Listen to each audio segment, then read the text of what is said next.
guys, today I'm going to do a video all about online dating. I'm going to give you some of my personal stories, my favorite things to use to get online dates, and obviously some safety tips because it can be a really sketchy thing to do, it can be really dangerous, and I have some rules that have kept me from being chopped up into little bitty bags and thrown into the ocean Dexter style. So, if you want to see this video, my stories, my embarrassments, my actually not so bad dates, then keep watching. Okay, so starting with the rules, first of all, very, very important, catfishing is a thing, okay? So you want to make sure that this person is actually who you're talking to. So if they have more than one picture on their profile, points for them. If you can see their Facebook page and they have a lot of friends and they're interacting with people, points for them. Like, if you think that this person is too good to be true, they only have one picture and it's like a model, I generally skip that because, great, you might be a model and this might be your only good picture, but listen, I don't want to get catfished, so next. I always have my first date, regardless of how I met the person or how we set up the date, in public and during lunchtime, because this way, if I'm not feeling it,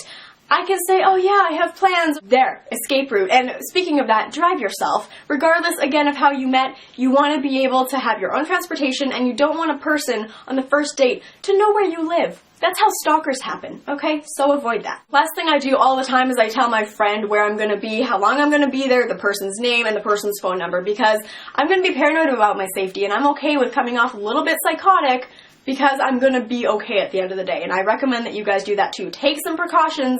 They might seem a little bit excessive, but it's for your safety, so it's for the best in the end. So I've used a couple apps. One of the not so great apps I've used is Tinder, because I'll either get messages like, hey baby, so you want to come have sex? Or you'll go out on a date with someone, they'll seem very normal, and then they'll either be level 10 stalker mode, or like the creepy comes out. So I don't use Tinder anymore because as much as I fought the thought that, oh, it's only a hookup app and no, there must be some good guys on there just looking for a relationship or a good date who aren't creepy or stalkery or weird in any way, it seems like that's a lost battle. Now, I don't mean to make you think that all dating apps are bad, because I've actually had a good experience with one of the, 4 that I've tried. Yeah, I'm that person where I'm like, I can't meet people in person, I have to meet them online. But I've tried Hot or Not, and I know everyone has been talking about Hot or Not, but I'm going to jump on the bandwagon because I've actually recently had a date with a person from that app, and they asked me questions about myself. They were exactly what they look like in the pictures, and they paid for the meal. And I was like, what? What are you?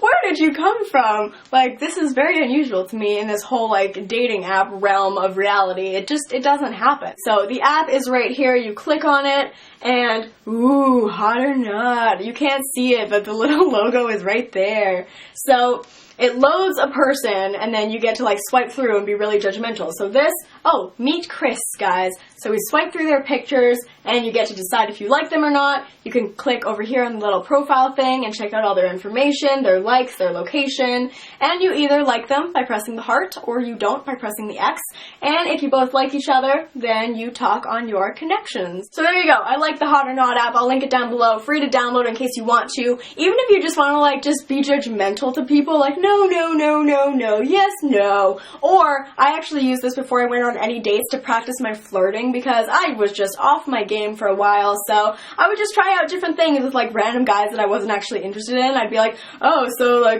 you like this way that I'm flirting? Oh, and I feel like I've tuned my flirting game up a little bit, so that's actually what I used this app for in the beginning, and then I actually met a person, not romantically, but we're friends now, so that's cool. But hey, you might either meet a friend, meet a possible romantic connection, or have a hilarious story to tell your friends. But regardless of what app you use or how you meet somebody even, just make sure that you're being safe and that you're having fun and you don't put too much pressure on something, because first dates, why is there pressure? Something's either going to come of it, there's either going to be romantic chemistry, or there isn't. And if one of you feels it and the other one doesn't, then great, you shouldn't be together anyways because one person's going to be more into it than the other person. I'm sorry if my voice sounds awful. I have a cold.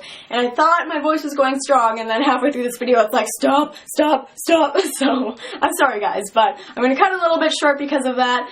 Just make sure, please be safe. Online dating, you can be creepy, you can meet some awesome friends and awesome people. I have done both of those things, but yeah. So thank you guys so much for watching this video. Make sure in the comments you leave any dating stories, specifically if you have online dating story, horror stories, but if you don't, then just any awful dates that you've had, because those are, just to be frank, quite hilarious to read through. So thank you so much for watching. I will see you all later, and make sure to thumbs up, subscribe, and yeah, see you later. Bye, guys.